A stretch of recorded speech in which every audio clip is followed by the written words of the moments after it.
Any truly global championship has got to cross oceans to consider itself as such, and despite the competitors in the CrowdStrike Racing Esports League never leaving the comforts of their homes, they'll visit 4 virtual continents this season. With just 2 rounds remaining, Asia is up next with the European finale at Brands Hatch Circuit on March 9th. Today, the Pro-Am classes will take on Suzuka Circuit, a fast and flowing road course with as much prestige as it has presentation.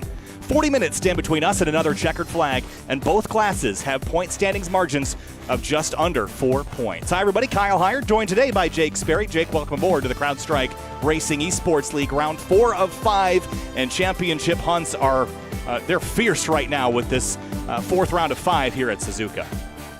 And that's the key. We are into the crunch time, just 2 rounds left in this championship, and you can't ask for anything more than that. You come to a beautiful circuit here like Suzuka. It is a circuit above anything else that's out there. It is the perfect circuit. It's got that beautifully technical opening sector, the stop-start nature of the second sector through the hairpin, and then you've got one of the most fearsome corners in all of racing, 130R. It separates the wheat from the chaff, so to speak. This is a track which, to hot lap, it's legendary. To race, it's legendary. To battle, it's legendary. To have a CrowdStrike E-Series going, it's legendary. And certainly on this Saturday afternoon, at least here in the United States, we've got esports racing going on right now.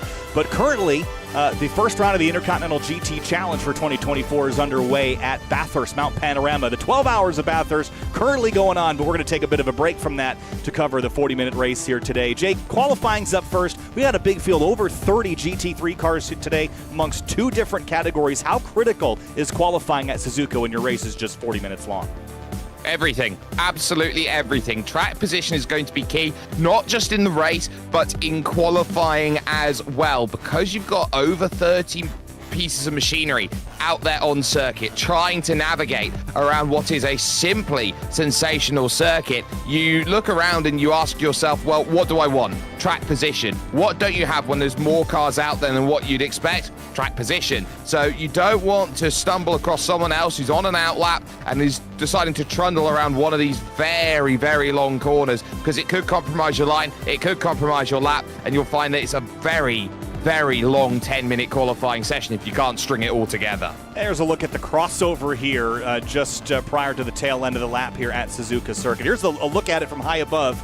Just under 6 kilometers of race circuit here. You mentioned 130R, Jake, but Degner Curve, another fantastic turn. Spoon Curve as well on the very far end of this circuit. And, of course, that very unique over-under that Suzuka has right prior to 130R. It really is a legendary racetrack and a very unique one with that over-under.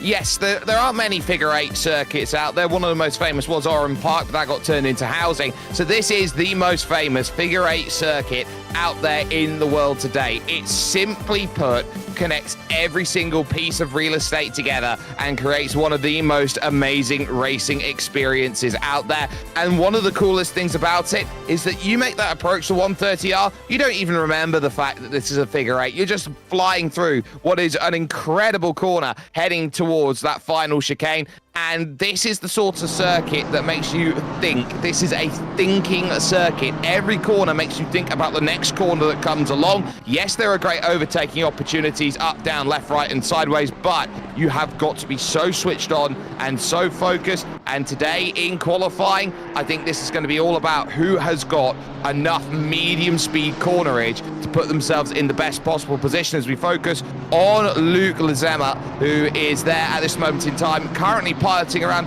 one of the few Nissans out there, one of the Skylines in full display. Yeah, not a ton of those as far as cars are concerned. We see a lot of variety in this series from car selection. Not a ton of the Nissans that Luke Lezama's got in that 615. We'll see if he can pilot it to a pole potentially in this short 10-minute qualifying session. The lap times are relatively long here, so you're going to only get a few opportunities to put your car up at the front. As far as championship battles are concerned, we mentioned how close they were. How about Aaron Puckett in the number 7? He's got his Trace 3 Aston Martin pretty much up to speed as far as the championship is concerned. He sits leading the championship by 3 points over Hamza Golzar. So, Jake, it is absolutely critical that he has a good day today. We know how good Hamza is, multi-time winner in the SRO Esports Series and multi-time winner in this series. So Hamza's coming, and he's only got a 3-point deficit to make up. look, here's the key for Aaron Puckett's championship so far. Third, fourth, third. It's been consistency that has put him up at the top. He's not been the driver who's necessarily been the fastest driver over the course of all of these races so far this season. It's just been the key that he's been very nicely consistent, and that's all he's needed to do over the course of the races. Small little side looks over at the relative and then decides, you know what, I'm going to try and really make this push using the draft of the car in front. Hamza Gulzar, the Canadian, has got a win and a second, but crucially, last time out, a 10th place finish. 10th place finishes, you know, you're not judged by where you are on your best day, judged on where you are on your worst. Yeah, as people often say, sometimes you win your championships not based off your best, but off your worst. There's Gulzar right now working his way through the S-curves here at Suzuka, down in 30th at the moment because he doesn't have a time on the board, but no one else does either. But we're halfway through this qualifying already, Jake, so you might get 2 laps, you might get 3 if you left right at the top of the green flag. And now times start to trickle in as Gulzar works his way through the middle sector. Looks like Luke Lozama is going to be the first driver to put a time down at a 2-minute flat, .032, and Daniel Kavanaugh right behind at a 2-minute .555. Well, this is going to be a scramble here today to try and make sure that all the times are in and necessary, and those times are only going to get quicker and quicker as this track does heat up. We're right in the middle of the day at the moment, so the tyres are the key. Can you get them into the operating window quickly? And when you do, can you find the magic formula that gives you a couple tenths? It's half a second's worth of gap right now to Lozama at this point in time, who is absolutely flying. But take a look at this in terms of manufacture. It's 7 different manufacturers in the top 7 as it currently stands. That's the beauty of GT3 racing, especially in SRO. The number of different cars that you can have competing together in the same performance window is just unbelievable. Kavanaugh in that relatively new Ferrari 296, which made its debut in competition last season, got its first win in North America at the Fanatec GT World Challenge America, powered by AWS weekend at Road America in August. That was very exciting to watch as Kavanaugh's up 3 tenths on his best lap right now through 130R, and Ian Burleson not too far behind in a McLaren 720S, just under a second back. As far as the AM Championship is concerned, we covered the pro side. It's Simon Pulsen in the, I think he's also in a Ferrari, and 14th in the number 18 car. He leads Ben Armstrong by 4 points. And again, the AM drivers are those with the red number backgrounds. And so far on qualifying, looking like he's in a good spot to increase that points advantage.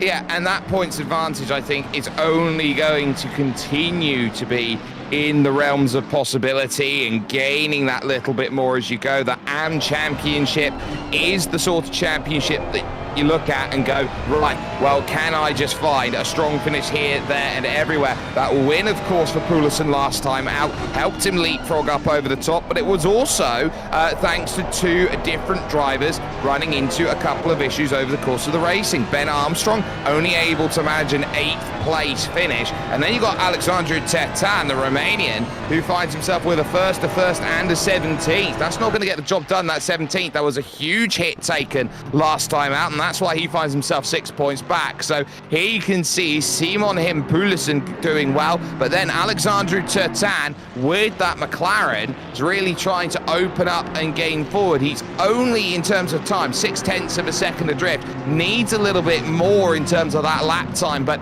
this middle sector, I would even argue here that the McLarens maybe have a really nice advantage here today, but you're looking around at where you can really open up the beans, and it's this sort of section, the middle sector, where you've got to look around at that McLaren.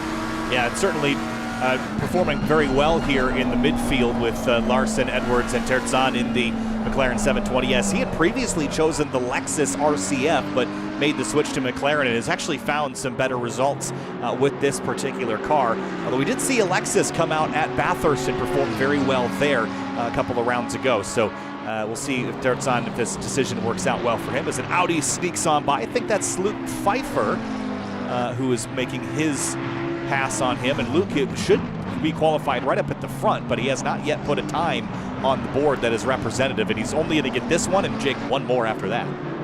Yeah, and that's where the focus lies when your chips are down and you don't really have that ability put many times together on the board, there's always that concern that your time isn't going to be good enough and you're not going to jump, and that was just gearing up a 2:09 on that last lap, but I'm not sure that it counted. Huge kick of oversteer there through the opening couple of corners is certainly not going to be helping things out through the first and second curves. Now you're heading up through these wonderful S-curves here. You get through this left, and this is the key right-hander, the Gyakubank corner here. This high right-hand, you crest over the right, so easy to overcook it and go into the gravel there on the inside, rushing around the Nippo corner, and then over towards the two Degners.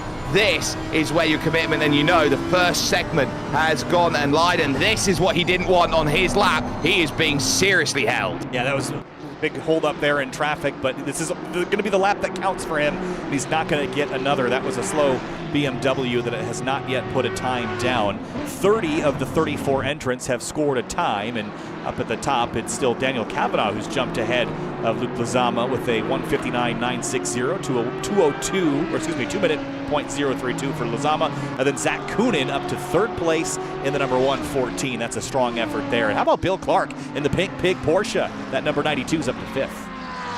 Yeah, he's having a fantastic run at this moment. Is there ever a more iconic livery than that for the Porsches out there? Absolutely sensational, and you can see he's really riding the motions with that steering. It's almost like the steering wheel's driving him, Kyle. He's just dialed in. You can see the focus on his face as he comes across the stripe to a checkered flag. It's going to be an improvement to 2:0650, but it's not enough to launch him any more forward than the third row on the grid. So he will stay P5 for the time being. Aaron Puckett is finishing his final lap now, but he's down a 10th on his best. But keeping an eye on some others that could be in the green. Ben Armstrong, remember, he was second in the points in the AM Championship in this BMW. He's up 0.3 of a second in that Falcon BMW. Yeah, so he is really searching for something quite nice at the moment, but with everybody finishing those lap times, I think that's going to be a pull over to the side from Armstrong. So down in 23rd over, a improvement from Michael Silver. He'll jump one place then up to the 12th row of the grid with that time 4.1 off the pace of the leaders at the moment, but that an important lap time. And then of course you got Winston Workman having a big slide there through that final chicane there, and he's looking to try and really make that push over towards the line. It's a long run to the line here in Assetto Corsa Competizione. Of course they don't use the finish line, they use the start line. Stays 12th, but that leaves an interesting grid. Yeah, it's going to be a really interesting show here to watch in just a couple of moments' time. 40 minutes for the CrowdStrike Esports Racing League. And before we kick things off here today with this 40-minute event, a big thanks everyone for joining us here today. This, of course, is a league for CrowdStrike Racing employees and AWS friends and family. CrowdStrike is the official internet and cloud security provider for Fanatec GT World Challenge America, powered by AWS. AWS is the title presenter for GT World Challenge, and of course, the 12 Hours of Bathurst, part of the Intercontinental GT Challenge, is on right now. You can watch it on the GT World YouTube channel and watch it live as that kicks off part of that Intercontinental GT Challenge, which will culminate at the Indianapolis Motor Speedway this October. I'll be there as well. I'm very excited to be back again for that at the super speedway that is Indianapolis Motor Speedway. That's always a blast, Jake, part of the truly global reach of SRO and its global configuration with GT World Challenge Europe and GT World Challenge Australia and GT World Challenge America. It's really neat to have a place to race a GT3 car on every continent, it seems.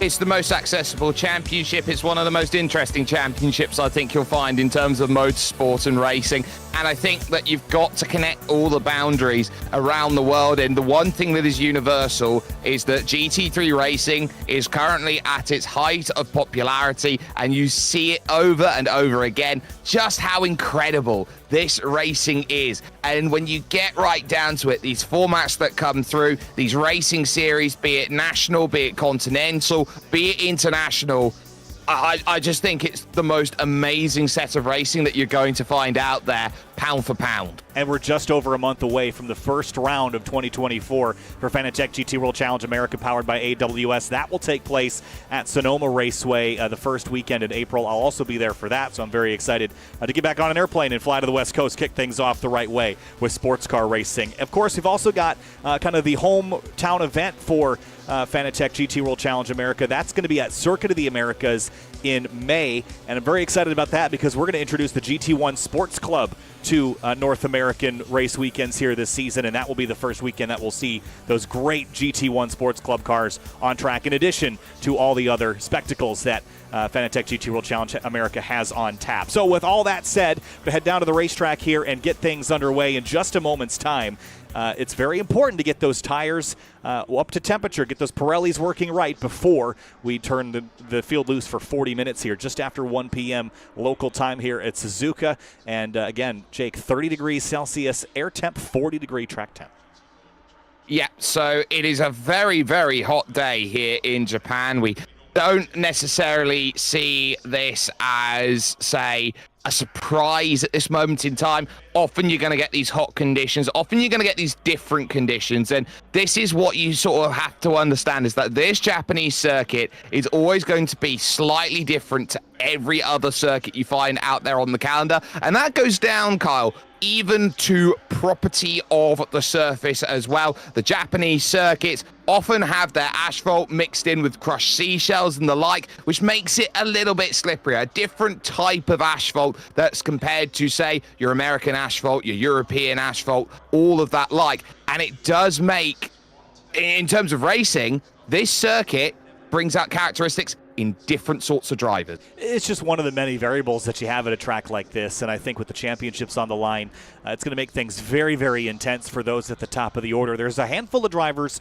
I'd probably say the majority of them, Jake, that don't have anything to race for other than a win or a top 5 or a top 10, and keeping those two different ideals at odds with each other, that's going to be interesting today as well, because the things that the championship leaders are fighting for and what they're trying to accomplish are very different than those around them. Aaron Puckett in particular leads the points, but he can't get complacent, especially with those around him that are just looking for a race win. Look, there'll be drivers out there that are stage hunting. That's always the case when you go out there and race, especially near the end of the season when drivers fall out of championship contention. All they want to do is win, win, win, no matter what. But you get the understanding that if you are where you are, like Aaron Puckett is at the moment, 6th position in his Aston Martin, he knows that all he's got to do is preserve. His main rival today is a little bit further back in 8th place. So he's got his main challenger behind, and that's going to be the focus. Everybody else, I just think is noise, and he's just going to block that out, know to pick his battles with the people that he needs to. Ideally, gain as many points as he can, find a little bit more space out there, but what you're really looking at is, can I just build my lead heading to the final round at Brands Hatch? Answer is, well, I'm already doing that right now. I'd love to do that and continue to do that in this race, but I'm not going to force the issue. Got a handful of drivers giving us some amazing looks inside their homes so we can watch them at work today in this 40-minute event. Here's Jason Ogden in the Trace 3 BMW. I see a Porsche lurking in the cabinet right off his left shoulder there, Jake. I spy with my little eye, and he's starting right behind Richard Hartnett in another one of those Nissan GTRs, which again, we don't see those a lot, but they are still a very capable race car with this balance of performance. So interesting race with so many different manufacturers. I think it's probably been one of the most diverse qualifyings of the season with only, 2 repeat manufacturers, maybe 3 in the top 10? Yeah, it's very much a case that each piece of machinery has a different strength and has a different weakness, and I think that's where this circuit brings out all of it. And it's the great all-round circuit, and you're trying to put your best foot forward. There will be cases where you think, oh, okay, well, that Nissan's definitely got itself the bulk, it's definitely got that opportunity to do well, but you always can't go wrong with the Ferrari. You can't go wrong with the McLaren, very popular here in Europe. That Lexus, maybe not as popular, is still going to be a piece of machinery that also finds itself to an extent on home soil and is going to try and do as much as it possibly can with. but I think that you're looking at a different strength to a different weakness, and I think it's going to be down to who's getting what out of the machinery that they need, who's playing it to the conditions that they want. And I think it's going to be evident about 10 minutes, 15 minutes in, who's got what they need and who doesn't. I think the big wild cards to me are the two new drivers in the Nissans, the Luke Lezama out front. This is his first start in that number 615, and looking down the order a bit at the number 67 of Richard Hartnett. These are drivers that haven't pulled this equipment out before. There have been others that have chosen the GTR. Tyler Reed is one of them, but he hasn't had the results, not yet, that these front two seem to have already in qualifying. So does Godzilla take this home race all the way to a victory today? 40 minutes separate us from the checkered flag as the field doubles up and heads into the Casio Triangle. This is a great passing opportunity, but at great risk as well when you're coming in with such high velocity. Lezama, Kavanaugh, they're going to be door to door here coming to the stripe, and we're going to wait until we cross the stripe, Jake, and we'll turn them loose. Yeah, and this is where you have to be alert because they are on a speed limit at this point. They cannot accelerate past that limit. If they do, it is a very hefty penalty for speeding on the start. Doubled up, and 34 cars getting set to go racing in the CrowdStrike Racing Esports League. Thanks for joining us on this Saturday afternoon here in virtual Japan in Assetto Corsa Competizione. Luke Lezama, Daniel Kavanaugh, your front row starters, one in a Nissan, one in a Italian Ferrari. Behind him, a British make, that McLaren and a Lexus in fourth. Green flag, and immediately the field fans out. The Trace 3 BMW is in the middle. That's Jason Ogden, but Lezama pulls away. He's clear. Kavanaugh by the time they hit turn one. Burleson looking for second down the inside of the McLaren in the first corner.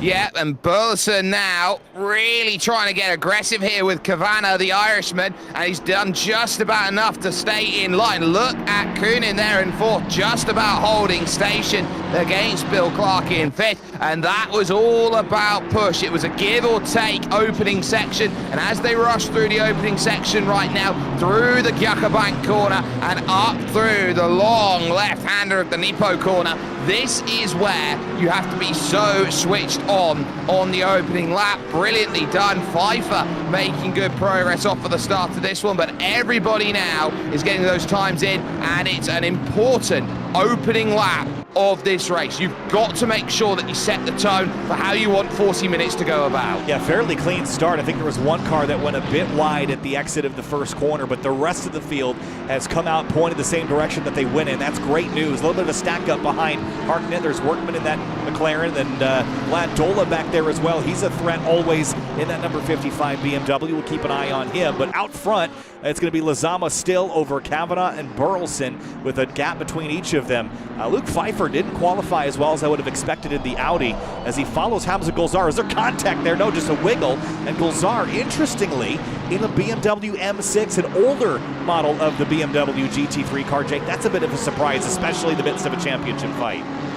Yeah, so some drivers have a comfort blanket, and I think that's something that we're seeing there from Golzar. Change to a comfort blanket at a circuit like this. Look at that over the curb by Luke Pfeiffer. He struggles there and absolutely bounds over that curb. And that Audi, it's only going to struggle more and more in this race as it goes on. That short wheelbase is often what attributes to the rears being a little bit troublesome. There's your championship leader looking to jump back into 7th position with this pass. This will be an important move in terms of this race. He now slides through towards that inside. Has he got it at the first corner? He'll need to confirm it at the second. He does. That was calm as you like. Yeah, that was a necessary pass because his championship rivals a couple places up the road, as we pointed out, Hamza Golzar, he's already starting to apply some pressure to the back of the Porsche of Bill Clark. But no one's putting any pressure on Lezama right now, out and ahead by 0.7 of a second and gaining ground on Daniel Kavanaugh's Ferrari. So that could be the car to beat that Nissan out front. It absolutely can, and you're often talking about the rubber band and where that snaps 1 second, and you can pretty much say, oh, it's goodbye. Oh, huge issues there for Coonan in the Lexus, sliding it over the curb, not once but twice, at the Degners. Now, those Degner corners, they're off camber as you go through them. You think they're just 2 easy corners, but there are 2 very key issues out there. Of course, there's the off-camber nature of it, but the way it's designed, it's almost like someone's just cut out and stapled in a section of the Suzuka circuit there, those two Degners, and it's that jutting nature of those corners which make them so difficult. That's a great way to describe it. Cut out and stapled in, like you're assembling, paper mache almost down there. It's just such an interesting turn. And then you leave out a spoon curve and head up to 130R. That has been changed a couple times over the history of this racetrack, but what hasn't changed is the complexity, the challenge of this turn, getting it right and staying flat-footed through here. Some cars can do it. Right now, Koonin had to jump on the brakes and a big rotation. He's out of control, leaving 130R. And those rears would have been heated up from the mistakes at Degner. He needs time to cool those tyres down and get them back into a window he's comfortable with. He's driving at 100% at the moment, and he's not been 100% punished for it. Yes, he's run wide, but look at this. It's brought Bill Clark back into play. You look behind, you got Gulzar also looking to try and make some progress, and here's a look then from behind at Bill Clark, who's really going to have to try and let his way through. The door open there for Hamza Gulzar to fly through. Not much that you can do there. That's just going to be a case of I'll try and fight back on that inside. Nope, you're going to lose out.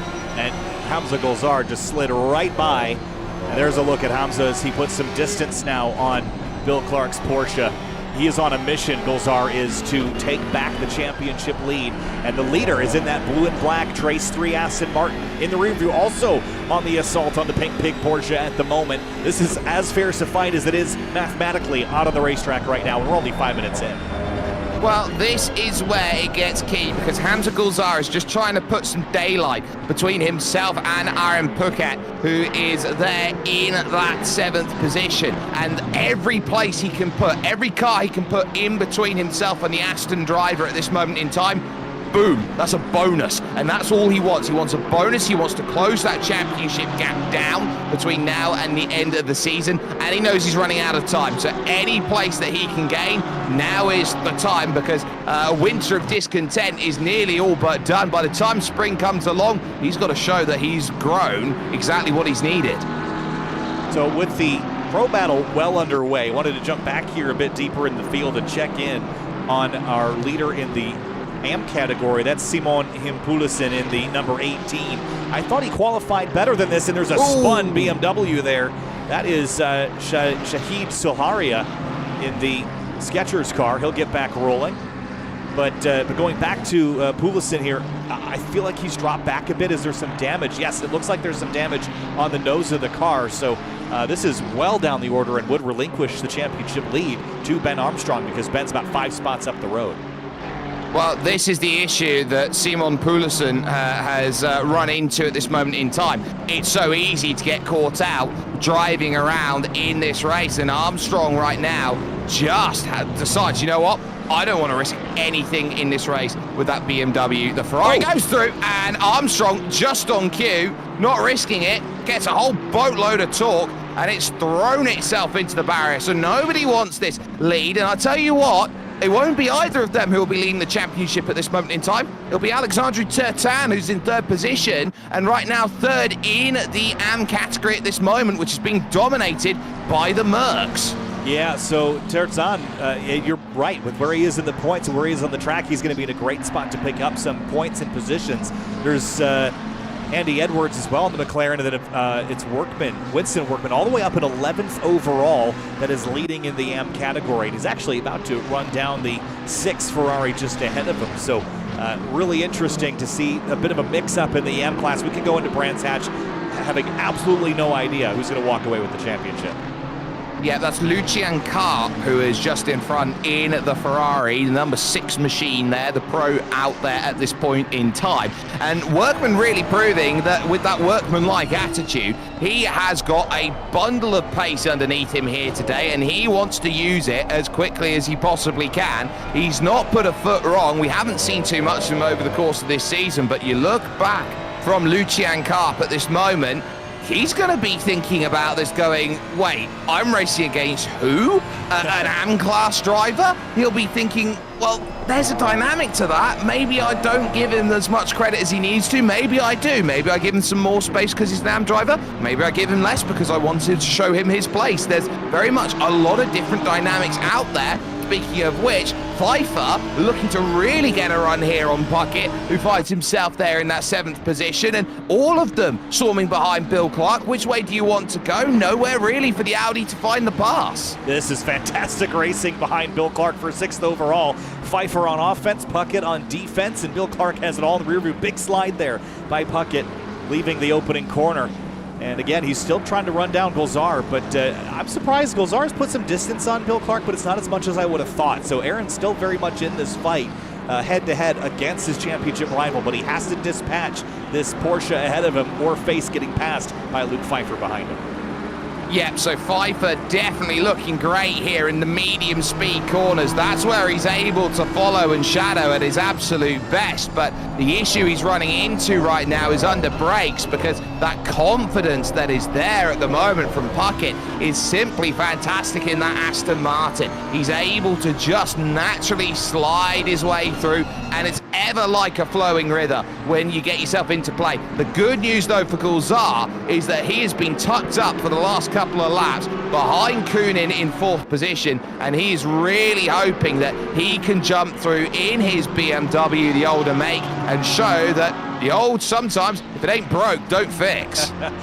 They fixed it. Here he comes down the inside of the Lexus for 4th position, and a little bit of a rub there, some hip and shoulder as Golzar tries to go by. Kühnen tucks in behind. Now he's in the slipstream on the run down to 130R. Yeah, and there's not really much that Zachary Kühnen could have done about that. He was looking about it. He's been struggling with the car all race long, and now he'll get a nice slingshot through 130R, heading to the Hitachi Astemo chicane, and he's not quite in the wheelhouse to make that move. But because we've seen so many struggles with that Lexus over the course of the race, you're wondering how the tyre's going to be mid part of the race, late part of the race. He's been using them up early, sliding them about pretty much here, there, and everywhere, and you wonder where that Lexus, that luxury brand created by the Toyota Group, is going to really put something happening. Wide line taken through the opening corner there by Golzar, and he knows he is now leader of a 5-car train, which has his main rival behind, and there you can certainly sense that there's some aggressive driving out there, heading along through these beautiful corners and now through the Gyakabang. I'm just really surprised that Golzar hasn't seemed to have the overwhelming pace that he's had in previous rounds. Look at how much he's struggling right now. That wheel whipping back and forth as he tries to gain purchase with the rear tires. Typically he's a big overdog, but he's got 3 cars ahead of him that were quicker in qualifying and quicker in race pace. And while he's putting Kühnen and Clark in the rear view, he has not scampered away like I would have expected. So this is an opportunity for Aaron Puckett to jump on Hamza Golzar when he's not leading the race and driving away, as, wow, Bill Clark just jammed the Porsche down the inside looking for 5th place. Yeah, but he's not going to get drive off the exit, and 200 right is what's next, and he's on the wrong side of the road. Now, you could tell there that Hamza Golzar was really focusing over the course of that stint, that opening sector car, because it's quite simple. The tongue was out, and he was making faces here, there, and everywhere. I had a look at Tony Kanaan earlier on this week, and he didn't realize that he made facial expressions underneath his helmet, and it's only the fact that sim racing has come along that he realizes, oh, I make these faces when I drive. I love watching drivers. Some of them got their tongue hanging half out their face because they're just so focused. They're not even realizing what's going on. See the little flash of brake lights there from Kühnen. That Lexus has not been very comfortable through 130R. Clark lost a bit of ground, have to watch out for the arrow push when chasing a car ahead. That Lexus is very unruly on the power today, isn't it, Jake? It is definitely a little slippy through some of the faster sections.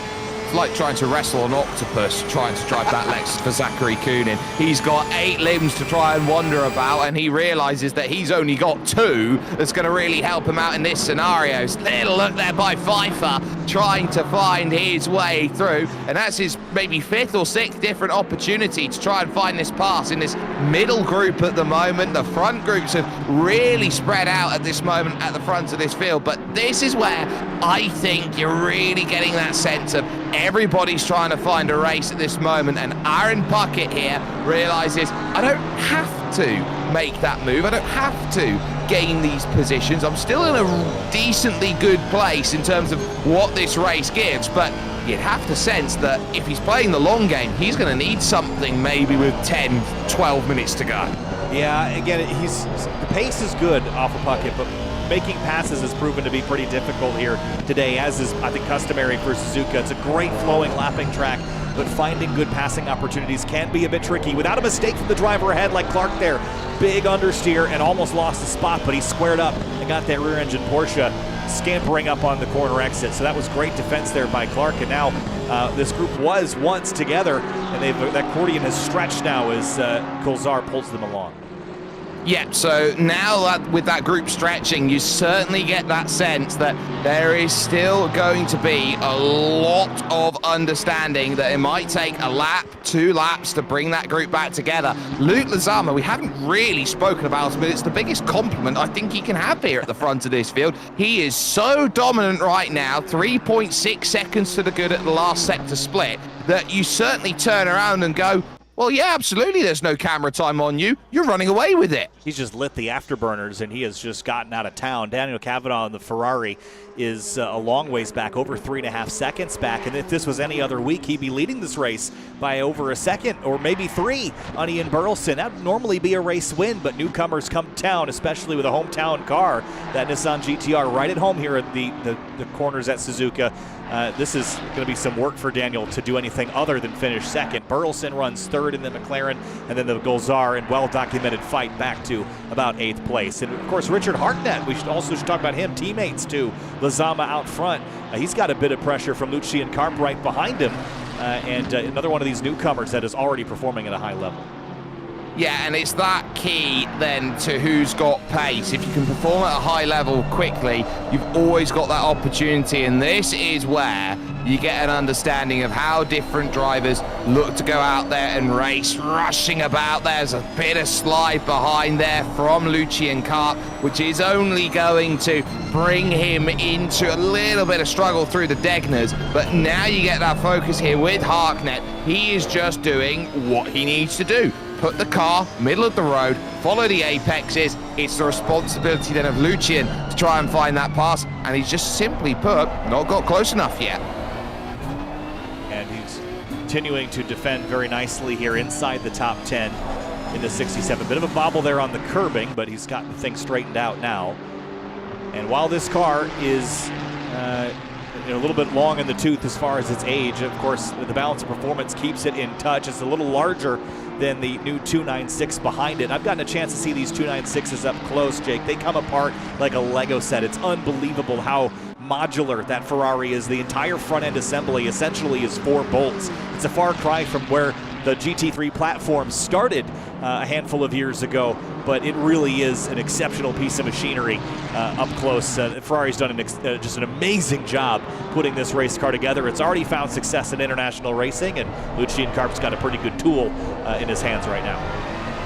You just have to remember it like this. Everyone tries to reinvent the wheel, but what's wrong with the wheel? That's essentially what you've got there in terms of a car with Ferrari. If it needs only 4 bolts to put together, why do you need to add 15 bolts? Bill Clark running wide, and the driver third in the championship at the moment now drops back. Let's take a little look at this. So he's got the outside line, and I just think he gets scared there. He just can't commit to the corner on the inside, takes a natural line as if he was on the inside, and if he was on the inside, that's a perfect line. On the outside there, he's going to have to escape there to the runoff, and that's going to cost him a couple places. Yeah, that's such a hard corner to go in there side by side. It's very, very single groove. The track's wide enough for 2 cars, but if you're at speed, neither can go through alongside each other. So Clark had to bail, loses a spot to Luke Pfeiffer.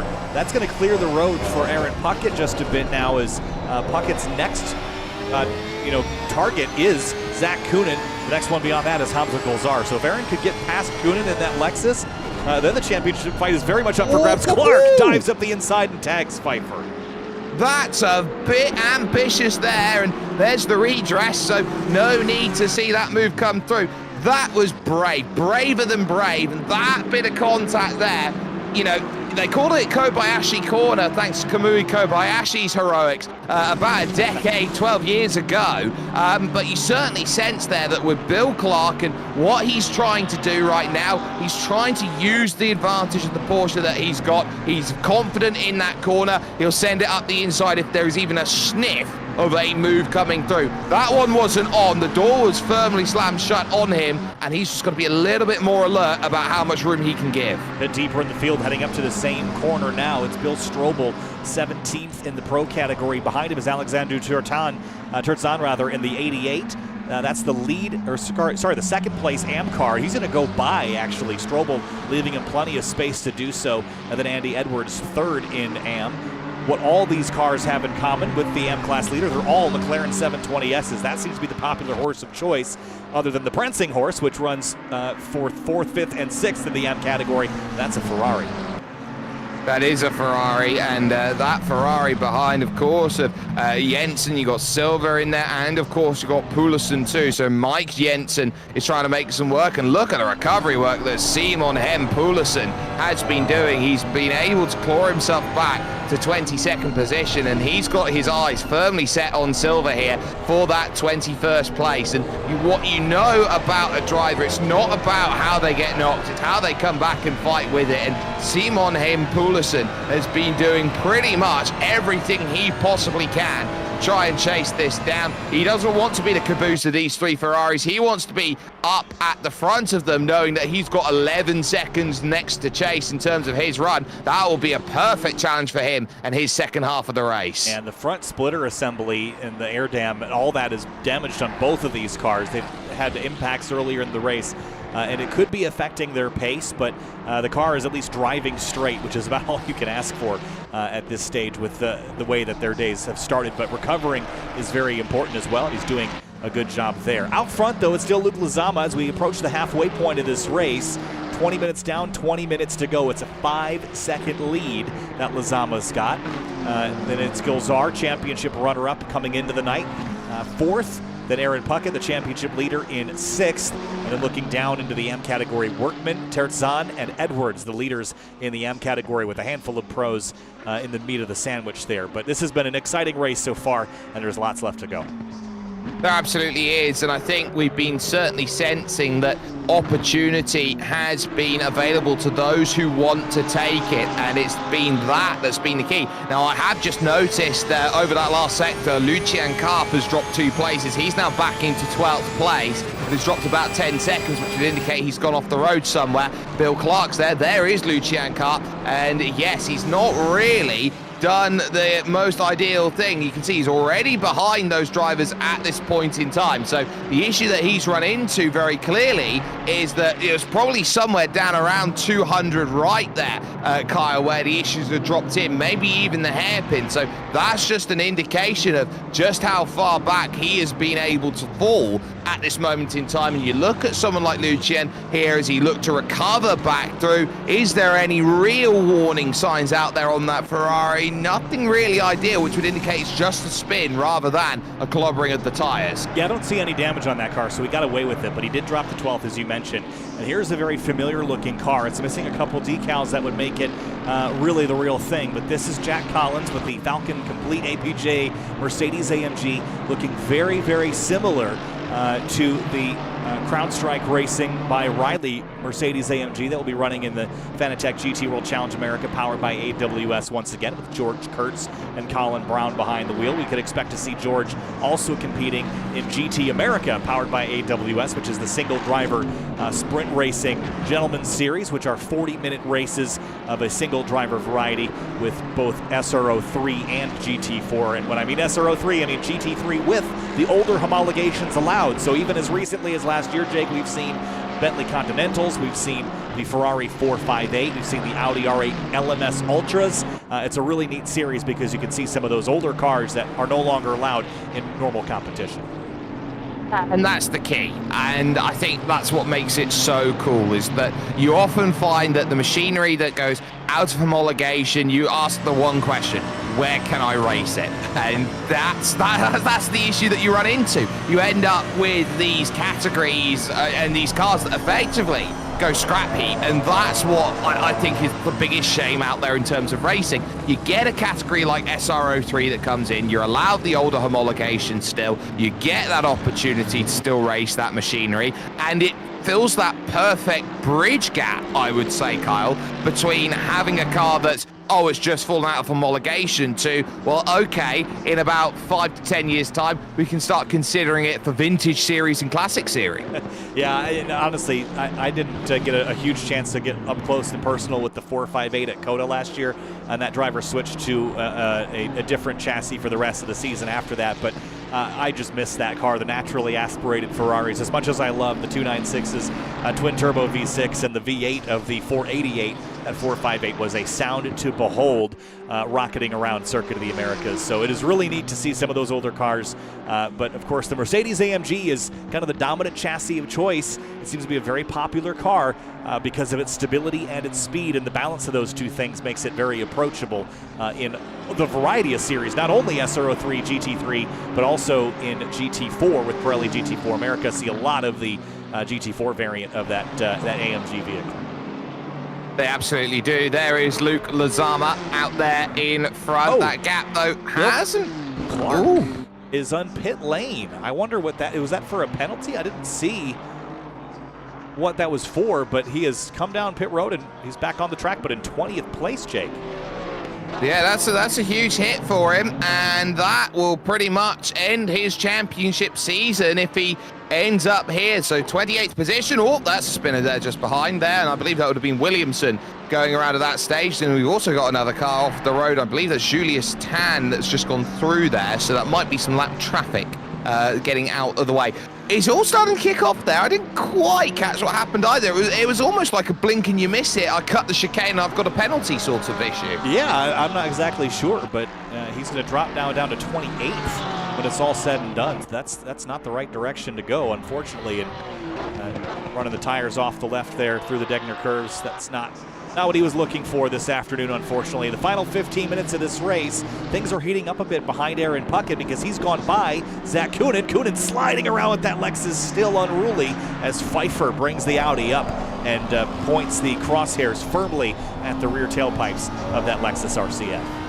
That Lexus won last time out, so this is definitely not the same Zach Coonan that we've been dealing with over the course of the season so far. He's only been able to turn up to one of the races. He's technically got a non-start and a victory, so he's got zero, he's got hero. This is effectively the middle right now. He's in the Jimmy Eat Worldsville at this moment in time. He's hoping that he's got a little bit more than that, but we were talking about it, those rears, they are going to be lit up. I wonder if he tried something with the setup here today, and it just did not play ball. It seemed, yeah, something's up with this car because we've seen it be very successful in capable hands, and that's obviously the case with Coonan, but the car is obviously sliding around way more than he would like it to. I'm not sure if it's a tire pressure problem or suspension geometry, if they've configured something differently for this race, but at Bathurst, again, ran very well, but Suzuka's a different racetrack, and it requires some more finesse that I don't think Coonan has found today with this particular car. I did want to point out, Lezama has lost some advantage to Daniel Kavanaugh. He's 4 seconds down on the lap that he had ran previously. So there's Lezama. Kavanaugh's 4 seconds back. I wonder if the lap traffic that they are dealing with now has been a contentious point here. There's a Lamborghini Huracan GT3 Evo. We haven't seen a lot of those today, but Kavanaugh now stuck behind traffic. Yeah, and he's going to have to clear it, and he's going to have to clear it quickly. There's no other way to describe it, but you find that this opening sector is the toughest place to try and clear that traffic. Can you sneak away down the inside? Yes, you can. He's got the inside at the Gacca Bank. That is Tito Rivera there in the Lamborghini, who has to let that one go. And traffic is going to play a factor in the final 13 minutes, and you are going to have to clear that effectively. This isn't a case of they'll move over for you if you want to. These are advisory blue flags here, which means it is the responsibility of the passing car to make those overtakes there as safe as possible. Speaking of which, of overtakes here, you've got Luke Messi up against Lucian Karp in terms of position, and well, you can have 700 goals and the rest of it. Messi at the moment looks like, well, at the moment, number 10 is going to be the best number for him on the back of his shirt in his position in this race. Enjoy the safety car livery that Luke Messi's got on with the CrowdStrike Falcon on the side. Representative of the safety car that you'd see on the Formula One side. Of course, CrowdStrike does sponsor Formula One and Lewis Hamilton. They've got the logo all over Hamilton's helmet. I'm not sure if that's the case for 2024, but it certainly was as of last season. Luke certainly leading Lucien Carp, but I know Lucien does not want to be following the safety car of any type right now. He'd like to get by, and thankfully he won't get a penalty for passing this one. No, he won't, but he wouldn't benefit. He would benefit from one, I would say, yes. At this point in time. He'd love that field to join back up together again, because they're pretty much on an island on their own, these two. About 6 seconds, actually, I should say, behind Workman, and then you look back, it's 7 seconds to Collins in the AMG Mercedes in 12th position. So there's certainly a long way to go for those drivers at this point in time, and what they want to gain out of this race, I think, it's going to be a case of it'll be these two drivers against each other. Now, you got Jason Acton, who is there in 14th position as well, and he's very much a case of, come on, let's get the calm breathing going. This is one of the only two places on the circuit you really can have a breath out there on track. That is a car off the road on the right-hand side, which will be, I believe, there maybe a +1, maybe it's lap traffic, but you also get that sense, okay, you got two places on the circuit where you can breathe, pretty much third sector, start of the first sector, and then everything else is just one after another after another. It's a really interesting flow to this track. Yeah, you get a couple opportunities to take a breath, and Jason will do just that, chasing Martin Lassen in the 111 ahead of him. That would be for position. I couldn't quite see who that was off in the gravel at the exit of 130R. I was looking down the timing monitor and couldn't quite pinpoint it. But I can tell you that Vlad Dola was down a couple seconds that previous lap, but he's up to 17th, and just ahead of him is Andy Edwards. And that would be a battle for podium. Actually, no, it wouldn't, because Vlad's a pro-class car. So Terzan and Edwards are kind of a little bit on an island of their own, with the next being Jensen in the 331 Ferrari. But out front, keep our eyes on the leaders. Lizama has established again a 3-second lead or so on Kavanaugh. And then here's a look at Puckett, who's still got Hamza Golzar right up the road. So this is good news for Puckett, that while Golzar is ahead of him, it's only by 1 position, Jake. So the championship battle essentially means they're going to go into Brands Hatch very close to tied.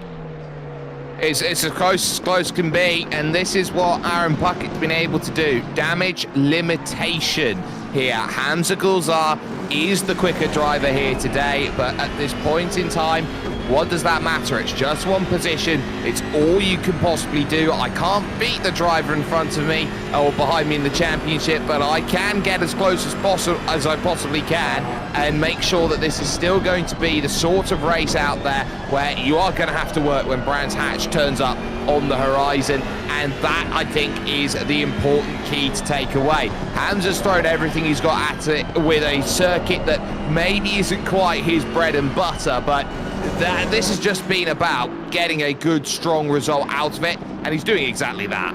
Well, how did Puckett get to the lead in the championship? By doing what Golzar is doing, finishing 3rd, finishing 4th, finishing 2nd. You don't need to win the championship, but it certainly helps. I mean, that clears all sins, but if you can't get there, especially with newcomers like Lizama, 4th might be enough to get it done, especially if Puckett is only going to be 5th or worse from here on out. But we'll only have one more round in another 40 minutes of racing to determine the winner of the title. In the AM category, it's certainly going to be a bit more mixed up than the way we came into the night. I think Terzan is going to be the one probably looking at the points lead by the end of this race. He was down 6 to Simon Poulsen, but up in 2nd place to Peterson's 5th or 6th in class at the moment. Yeah, and I think that you look at Poulsen being down there at 5th or 6th at this point, and well, actually 6th position at this moment. That's not getting the job done, and Poulsen knows that, and he's been walking wounded for the majority of this race, and he's just trying to get back a finish. Anything he can get his hands on right now is a bonus. He knows how important it is to make sure he's got that time. That is Strobel, who is there just in front. He's not racing for him there in the 888, McLaren at this moment. This is for position on circuit, but not for a categorized battle, so to speak. So there is a lot of work that needs to be done out there by a couple of drivers in this one. And Poulsen, well, he'll feel hard done by that. He's lost all that time early on. He's trying to gain it back, but he'll realize that Alexandru Turtan, who's got 2 wins this season, it'll be his first second this season. He's going to be happy days as he goes through. Little search by Lucien Carp here, trying to find the pass on Messi. Messi runs it incredibly deep there through the Hitachi Astemo corner, and that will open things up through the last corner and over towards the first corner. But that slide, goodness me, that final corner looks so inauspicious when you put it on television or a broadcast like this. You tackle it and you're realizing, no, I'm having to fight on the very edge of grip through that final corner because I'm going through the middle gears. Lucien could not complete the pass that time, and he'll likely have to sit back there for another sector or 2. But things are heating up in the M class for second place. Terzan and Andy Edwards were just 2/10 apart. I think Terzan's got his McLaren tacked up now in a better direction, but Edwards was only 2/10 back. There's Jason Ockham with some damage on the nose of the Trace 3 BMW, and the final 6 minutes of racing are on their way, and we'll go back up to this battle for 10th overall because Luke Messi has got his rearview mirror packed full of Lucien Carp's blue Ferrari.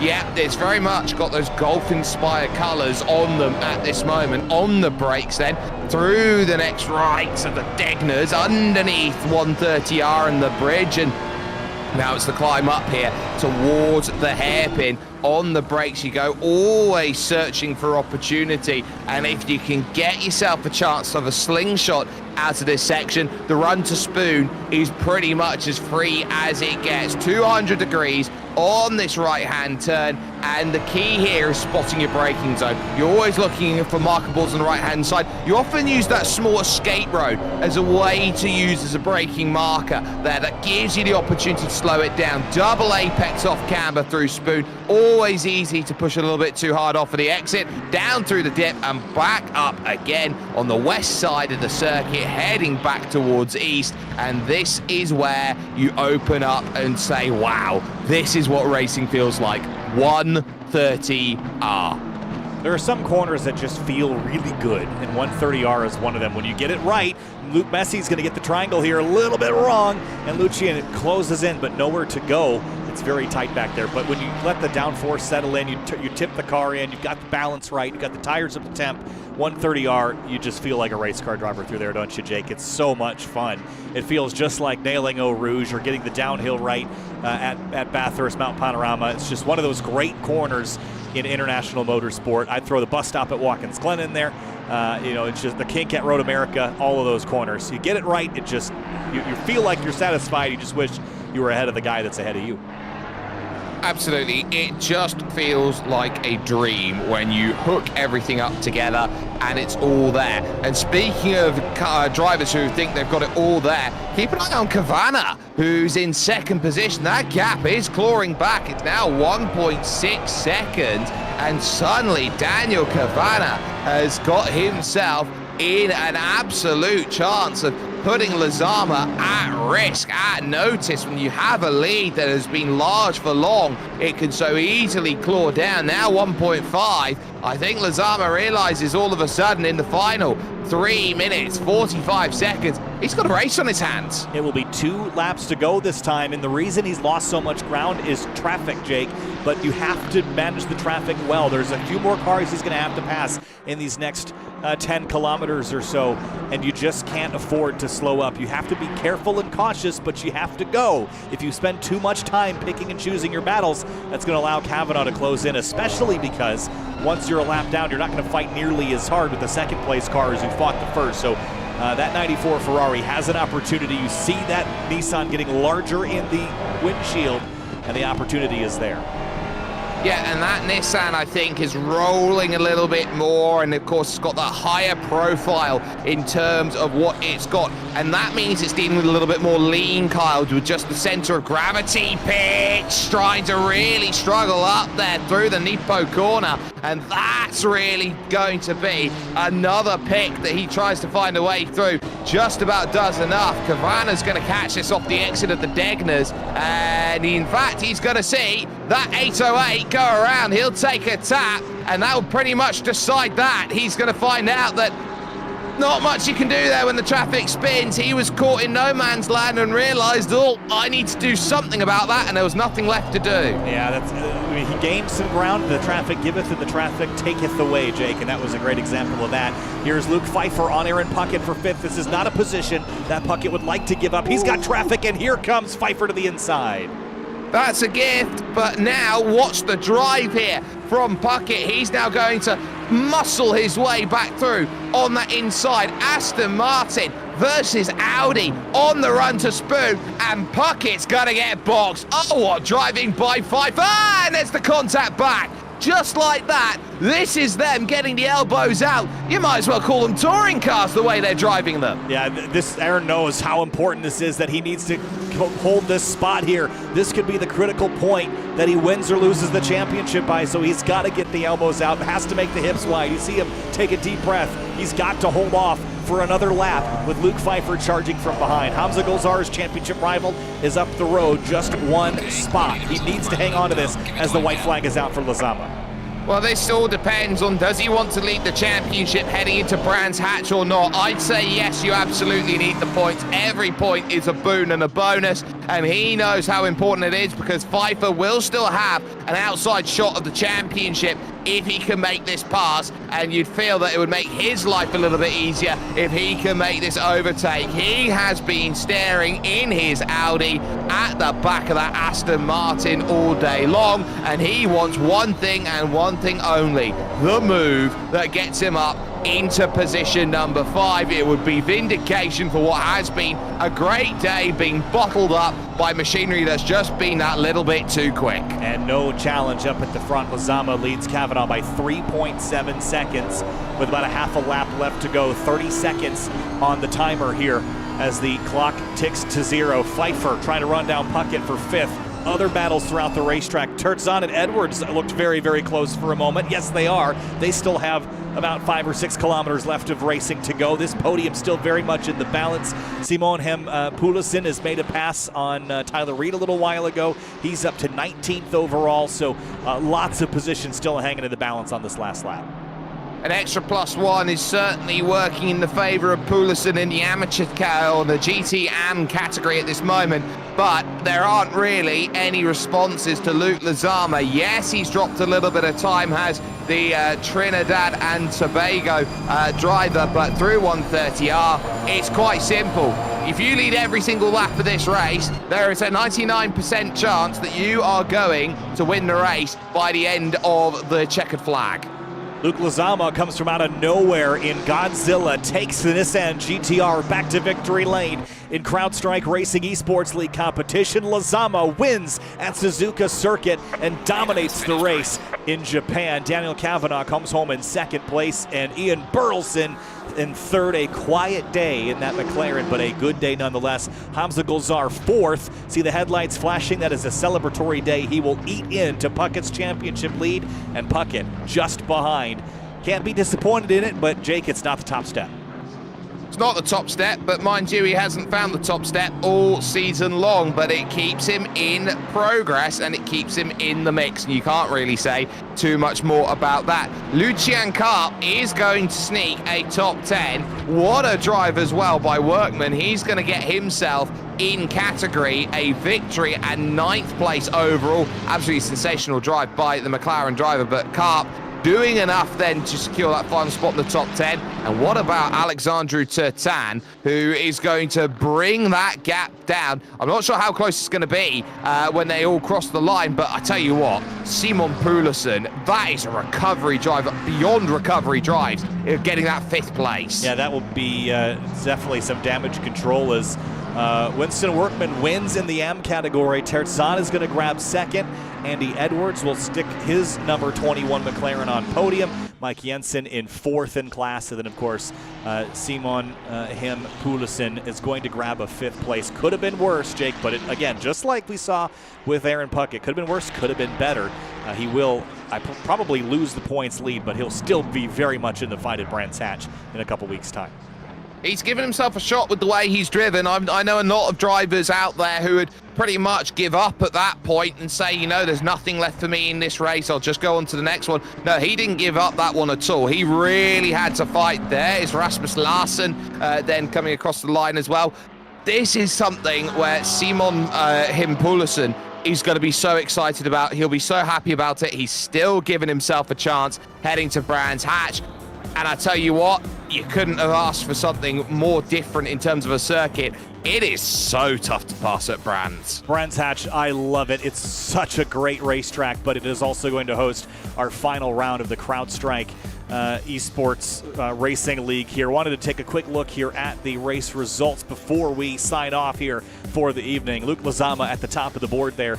Daniel Kavanaugh second, Ian Burleson, Golzar, and Puckett. The fight we had for fourth place was a legendary one, Jake. That was a lot of fun, and we'll see if it gets kind of a sequel in a few weeks over in Brands Hatch Circuit. But that was awesome stuff there. And then even that AM battle was interesting for second all the way to the end. Absolutely, and I think that's the key, what you're finding here. This championship is not a case then of who's going to be the quickest and who's going to run away with this championship. It's fully on consistency, and that consistency has been wavering from week to week, from month to month, and that's where you're starting to see where drivers are running themselves into a couple of troubles. You look at Puckett, you look at Golzar. They are two very even drivers with two very even skills out there, two very different pieces of machinery to drive.